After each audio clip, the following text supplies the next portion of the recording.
തിരുനാമം പ്രഭാതത്തിൽ മഹത്വപ്പെടുമാറാകട്ടെ. പ്രഭാതത്തിൽ വചനം ശ്രവിക്കുന്ന എല്ലാ ദൈവമക്കൾക്കും ക്രിസ്തുയേശുവിൻ്റെ നിസ്തുല്യ നാമത്തിൽ സ്നേഹവന്ദനങ്ങൾ.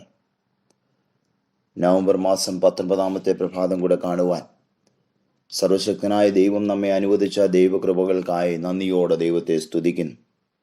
ഇന്നത്തെ അല്പസമയത്തെ ധ്യാനത്തിനായി തിരഞ്ഞെടുത്തിരിക്കുന്നത് ശമൂവേൽ പ്രവാചകന്റെ 2-ാം പുസ്തകം 22-ാം അധ്യായം അതിൻ്റെ 7-ാമത്തെ വാക്യം.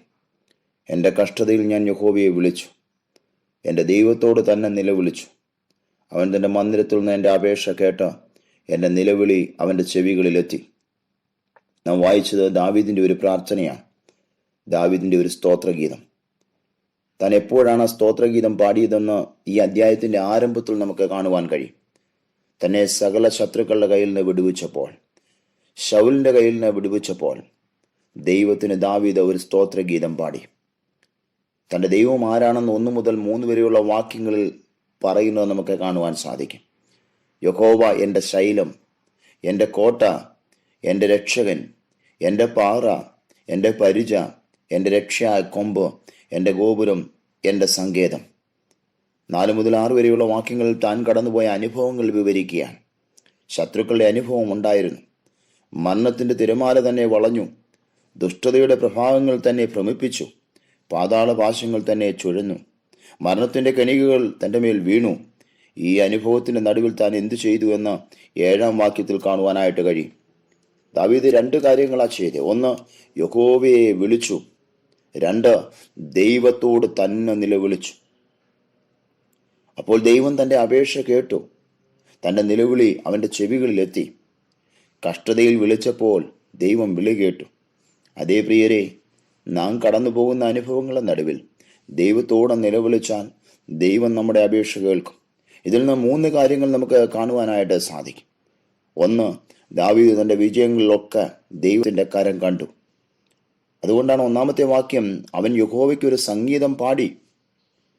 ദൈവമാണ് തനിക്ക് വിജയം നൽകിയതെന്ന് മനസ്സിലാക്കി ദൈവത്തിന് നന്ദി കരയേറ്റുകയാണ്. പ്രിയരെ, ദൈവം നൽകുന്ന വിടുതൽ ദൈവകരം കാണുവാൻ നമുക്ക് കഴിയണം.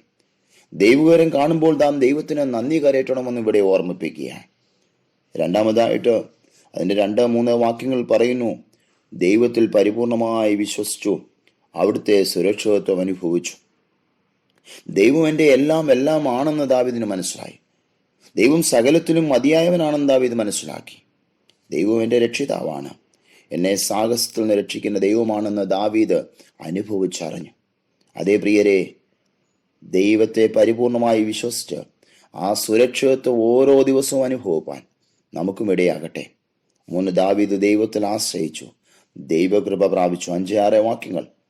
ഈ ഭാഗം തന്നെയാണ് 18-ാം സങ്കീർത്തനത്തിൽ നമുക്ക് കാണുവാൻ സാധിക്കുന്നത്. ദാവീദ് 18-ാം സങ്കീർത്തനത്തിൽ പറയുന്നു, ഞെരുക്കത്തിൽ ഇരുന്നപ്പോൾ നീ എന്നെ വിശാലതയിലേക്ക് കൊണ്ടുവന്നു.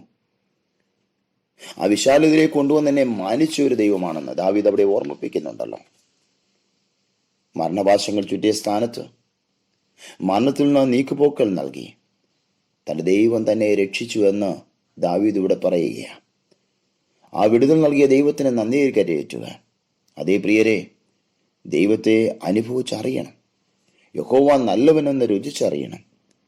ദൈവത്തിൽ പരിപൂർണമായി വിശ്വസിച്ച്, ദൈവിക സുരക്ഷിതത്വം അനുഭവിച്ച്, ദൈവത്തിൽ ആശ്രയിച്ച്, ദൈവകൃപ പ്രാപിച്ച് മുന്നേറാം. ദൈവം അതിന് നമ്മെ ഏവരെയും സഹായിക്കുമാറാകട്ടെ. പ്രാർത്ഥിക്കാം. കർത്താവേ, ഈ പ്രഭാതത്തിനായി ഞങ്ങൾ നന്ദിയോടെ സ്തുതിക്കുന്നു. ദാവീദ് സ്തോത്രഗീതം പാടിയതുപോലെ ഞങ്ങൾക്കും ധാരാളം കാര്യങ്ങൾക്ക് സ്തോത്രഗീതം പാടുവാനായുണ്ട്. ഈ മഹാമാരിയുടെ കാലയളവിലും ഞങ്ങൾക്ക് തരുന്ന എല്ലാ അനുഗ്രഹങ്ങൾക്കായും സുരക്ഷിതത്തിനായും കരുതലിനായും ഞങ്ങൾ നന്ദിയോടെ സ്തുതിക്കുന്നു. ഞങ്ങൾക്ക് വേണ്ടി അങ്ങ് ഇന്നും ഇടപെട്ടുകൊണ്ടിരിക്കുന്ന കൃപകൾക്കായ സ്തോത്രം. ഞങ്ങളെ ബലപ്പെടുത്തിയാട്ട ഇന്നിയോളം നിർത്തിയ ദൈവം ഇനിയും നടത്തുവാൻ ശക്തനായിരിക്കാൻ അങ്ങയുടെ കാര്യങ്ങൾ സമ്പൂർണ്ണമായി സമർപ്പിക്കുന്നു. അങ്ങ് നല്ലവനെന്ന് രുചിച്ചറിഞ്ഞു, അങ്ങിൽ പരിപൂർണമായി വിശ്വസിച്ച് സുരക്ഷിത്വം അനുഭവിച്ചു ദൈവത്തിൽ ആശ്രയിച്ച് മുന്നേറുവാൻ കൃപ വന്നാട്ടെ. പ്രാർത്ഥന കേട്ടതിനായി സ്തോത്രം. യേശു ക്രിസ്തുവിന്റെ നിസ്തുല്യ നാമത്തിൽ തന്നെ ആമേൻ.